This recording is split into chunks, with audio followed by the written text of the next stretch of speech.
Durante o primeiro século, quando os romanos governavam o mundo conhecido, surgiu um movimento popular e contracultural no extremo leste do império, Sim, isso começou no meio do povo judeu. que durante séculos até aquele momento tinha sido espalhado pelo mundo conhecido da época. Mas onde quer que os judeus morassem, ou qualquer que fosse o idioma que falassem, eles guardavam a sua identidade como a família de Abraão, dedicada ao Deus único e verdadeiro. E todos os anos eles viajavam para Jerusalém a fim de participarem das festas sagradas. Durante uma delas, a festa de Pentecostes, os visitantes encontraram um grupo de judeus que, de alguma forma, podiam falar no dialeto nativo de todos. Sim, eles estavam contando histórias sobre um homem chamado Jesus, que tinha sido executado pelos romanos.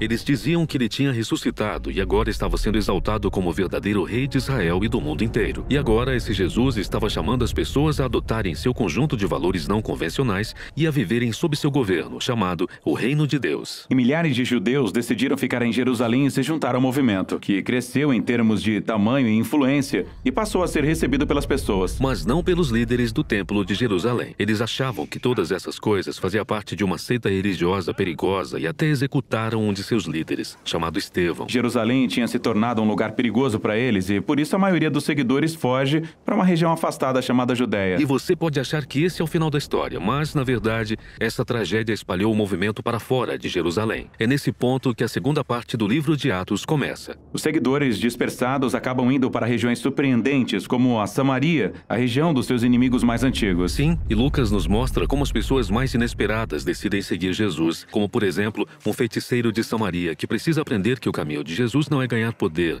mas renunciá-lo para servir aos outros. Há também a história sobre um oficial etíope que, depois de discutir o pergaminho do profeta Isaías com Filipe, decide se juntar ao movimento. Sim, Jesus está expandindo seu movimento para a Judéia e Samaria, exatamente como ele disse que faria.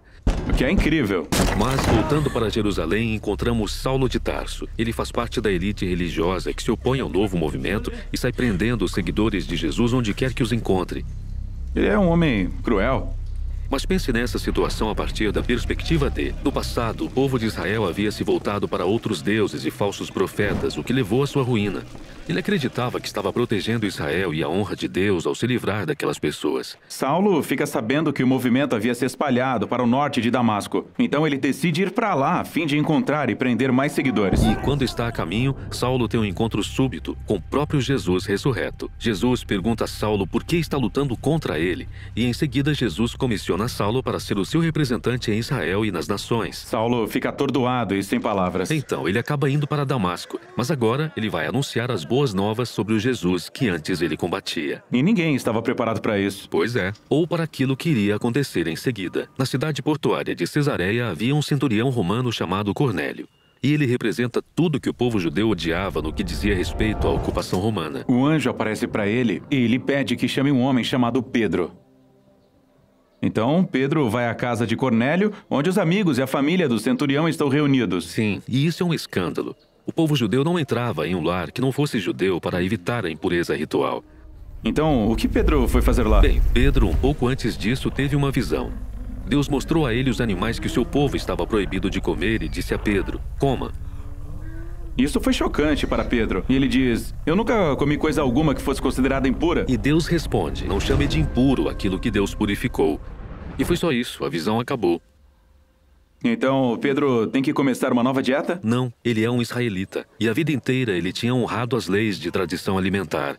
A visão o estava preparando para o momento em que ele estaria entre os não-israelitas impuros.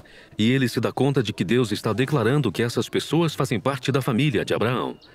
E por isso Pedro decide ficar e falar com eles sobre Jesus. Então o Espírito Santo se manifesta assim como em Pentecostes, mas agora é para um centurião romano e sua família não judia. O movimento eclodiu. Agora de volta a Jerusalém, Pedro está contando para os outros apóstolos o que tinha acontecido. E eles recebem relatos sobre mais pessoas que não judias e estão seguindo Jesus na grande cidade comercial do norte, chamada Antioquia. Então eles mandam um homem lá chamado Barnabé para ver como estavam as coisas. Barnabé encontra o movimento de Jesus ativo e sem problemas em Antioquia e descobre que ele é composto por pessoas do mundo todo. Então Barnabé recruta Saulo para trabalhar com ele por um ano em Antioquia. Eles estão ensinando, vivendo entre as pessoas de lá e vendo o movimento crescer. A igreja igreja em Antioquia foi a primeira comunidade internacional de Jesus e foi onde, pela primeira vez, os seguidores de Jesus foram chamados de cristãos, os que são de Cristo. E desse modo, o caminho de Jesus passou de um grupo de judeus messiânicos em Jerusalém para um movimento multiétnico de Jesus que estava se espalhando pelo mundo. A fé deles era a mesma. O movimento estava centrado nas boas novas sobre o Jesus crucificado, que é o Rei de todas as nações.